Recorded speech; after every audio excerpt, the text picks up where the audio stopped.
നമസ്കാരം. നമ്മുടെ ശരീരത്തിലുണ്ടാകുന്ന ഓരോ ബുദ്ധിമുട്ടുകളും എന്തെങ്കിലും അസുഖങ്ങളുടെ ലക്ഷണങ്ങളാകാം. ശരീരത്തിലെ ഏറ്റവും പ്രധാനപ്പെട്ട അവയവങ്ങളിൽ ഒന്നാണ് കരൾ. കരൾ രോഗത്തിന്റെ പ്രധാന കാരണം മോശമായ ഭക്ഷണക്രമം, അമിതമായ മദ്യപാനം, ഹെപ്പറ്റൈറ്റിസ് ബി പോലുള്ള വൈറൽ അണുബാധകളാകാം. കരളിന്റെ പ്രവർത്തനം തകരാറിലായവർക്ക് ഭക്ഷണം ദഹിക്കാൻ ബുദ്ധിമുട്ടായിരിക്കും. രക്തത്തിൽ വിഷാംശങ്ങൾ കൂടുതലാവുകയും ക്രമേണ ഓക്കാനം, വിശപ്പില്ലായ്മ എന്നിവയിലേക്ക് കടക്കുകയും ചെയ്യുന്നു. ഉറക്കമില്ലായ്മ കരൾ രോഗത്തിന്റെ സാധാരണ ലക്ഷണമാണ്. ഹോർമോണും ഗ്ലൂക്കോസും പ്രോസസ് ചെയ്യുന്നതിലുണ്ടാകുന്ന വ്യത്യാസം അനുസരിച്ച് ഉറക്കം ശരിയാകില്ല.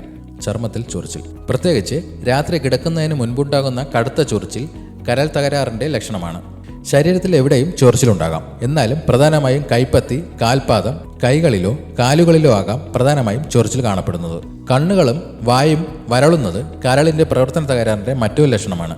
കരളിലെ പിത്തരസത്തിന്റെ നാളികൾ സാവധാനം നശിക്കുന്നതിന്റെ ലക്ഷണങ്ങളാകാം. മദ്യപാനം ഒഴിവാക്കുക, എണ്ണയും കൊഴുപ്പും കുറയ്ക്കുക, പച്ചക്കറികൾ, പഴങ്ങൾ എന്നിവ പതിവാക്കുക, അമിതഭാരം കുറയ്ക്കുക, വ്യായാമം പതിവാക്കുക. ഇതുപോലെയുള്ള ഹെൽത്ത് ടിപ്സിനായി ഈ ചാനൽ ഇപ്പോൾ തന്നെ സബ്സ്ക്രൈബ് ചെയ്യുക.